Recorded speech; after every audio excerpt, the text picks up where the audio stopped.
Meu Senhor e meu Deus, creio firmemente que estás aqui, que me vês e que me ouves. Adoro-te com profunda reverência. Peço-te perdão dos meus pecados e graça para fazer com fruto este tempo de oração. Minha Mãe Imaculada, São José meu Pai, Senhor, anjo da minha guarda, intercedei por mim. Tenho um amigo que nas últimas férias começou a entrar um pouco no mundo da cozinha. Andou à procura de algumas receitas e foi melhorando, aproveitando também os seus tempos livres. E aprendeu a fazer, sobretudo, sobremesas.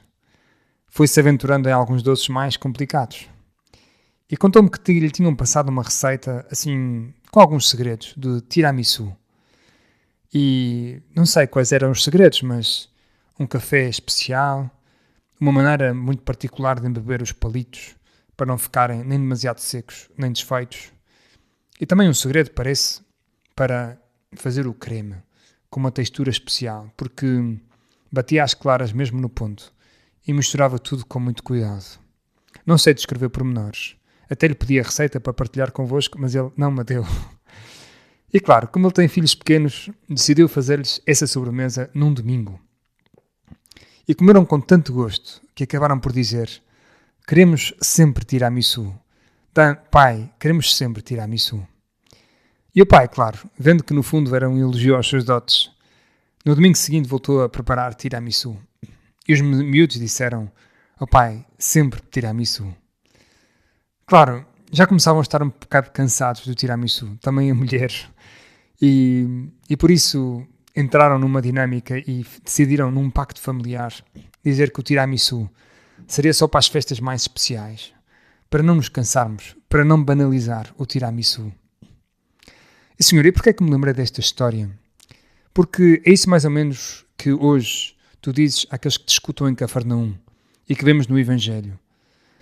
Viram-te a ti, Senhor, multiplicar os pães e seguem-te até lá. E tu começas a falar-lhes com força e dizes-lhes: a obra de Deus é esta, que acreditais naquele que Ele enviou. Ou seja, o que Deus quer é que me escuteis a mim. E eles respondem: que sinal fazes tu para que vejamos e acreditemos em ti? Qual é a tua obra? Os nossos pais comeram o maná no deserto, como está escrito. Deu-lhes a comer o pão do céu. E Jesus, tu respondes: em verdade vos digo, não foi Moisés que vos deu o pão do céu, mas o meu Pai é que vos dá o verdadeiro pão do céu. Porque o pão de Deus é o que desce do céu e dá a vida ao mundo. E por isso eles dizem: Senhor, dá-nos sempre desse pão. Porque querem sentir sempre essa plenitude de vida. Querem sentir sempre cheios dessa vida que experimentamos contigo. Jesus, claro que o pão que tu nos dás é incomparável com qualquer alimento terreno, até o melhor tiramisu. E por isso é que tu depois lhes vais dizer: eu sou o pão da vida. O pão da vida não é o pão que comeram na montanha, sou eu mesmo. Eu sou o vosso alimento. Senhor, nós somos cristãos, isto é, procuramos viver contigo, viver em ti. E somos conscientes de ter recebido tantas coisas de ti, mas quantos cristãos têm Cristo como alimento? Quantos veem a Eucaristia, esse pão vivo que é Cristo, como alimento? E quantos a veem às vezes como um dever ou um peso? Para mim, Senhor, o teu alimento é um alimento para a minha vida ou é um peso? Ter que ir à missa ao domingo é um peso ou um privilégio?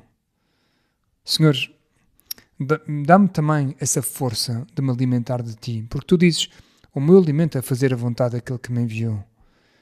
E esta ideia choca tantas vezes com as ideias atuais que temos sobre liberdade e autonomia. O meu alimento é fazer a tua vontade. Quem é que pode verdadeiramente dizer isso? Só alguém que ama profundamente. Quem ama diz: o meu alimento é fazer-te feliz.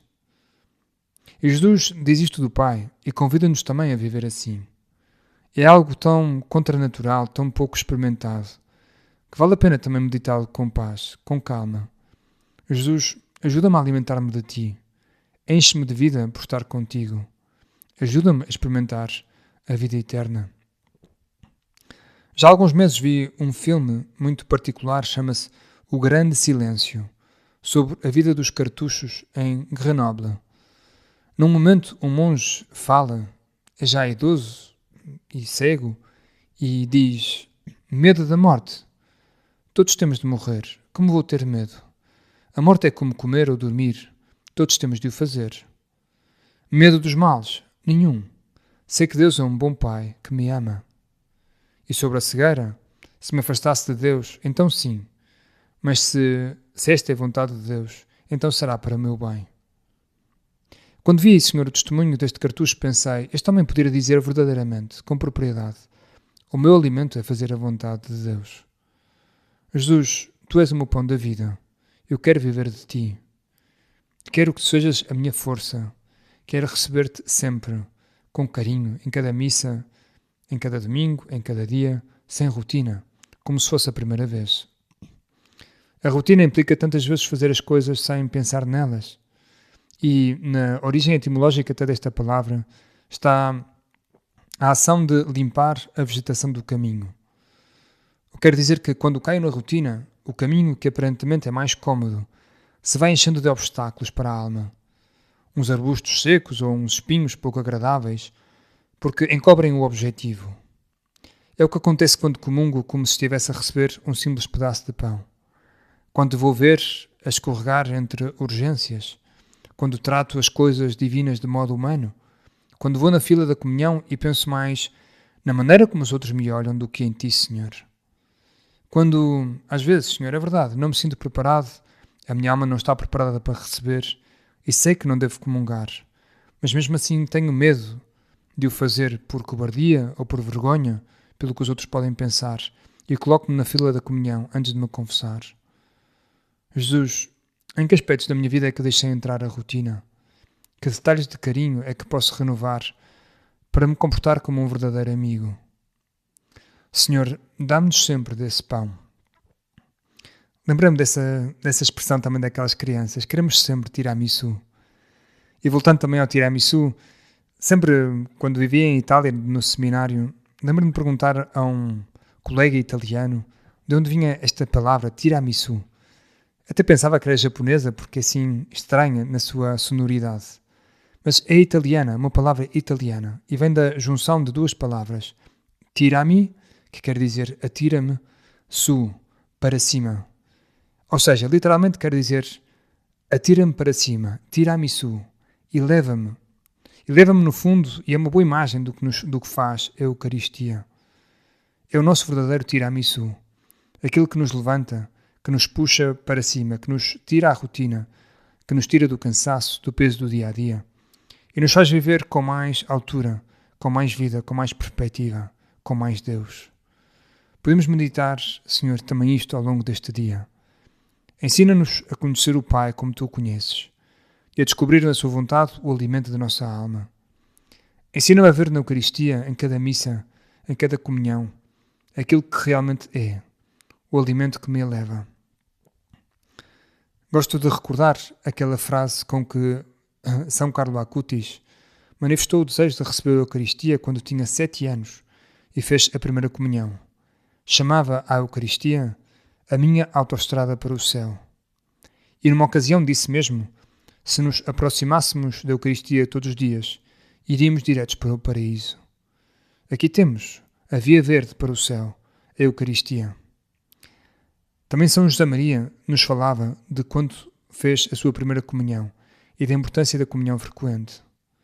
E dizia ele, lembro-me do modo como as pessoas se preparavam para comungar. Havia esmero em preparar bem a alma e o corpo. As melhores roupas, o cabelo bem penteado, o corpo fisicamente limpo, talvez até com um pouco de perfume. Eram delicadezas próprias de gente enamorada, de almas finas e retas, que sabiam pagar o amor com amor. Gosto de pensar, minha mãe, que tu tantas vezes cozinharias para Jesus. Coisas tão boas ou muito melhores do que o tiramisu. Em cada prato porias todo o teu carinho. Porque tudo o que tu farias para Jesus era sempre único.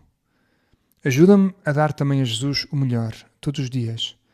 A vencer o perigo da rotina. A fazer com que cada comunhão seja como as tuas comunhões.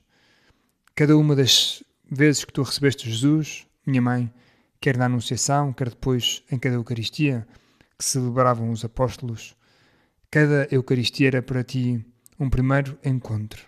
Cada comunhão era como se fosse a primeira. Cada comunhão é como se fosse a última. Cada comunhão é como se fosse a única. Dou-te graças, meu Deus, pelos bons propósitos, afetos e inspirações que me comunicaste nesta meditação. Peço-te ajuda para os pôr em prática. Minha Mãe Imaculada, São José, meu Pai e Senhor, anjo da minha guarda, intercedei por mim.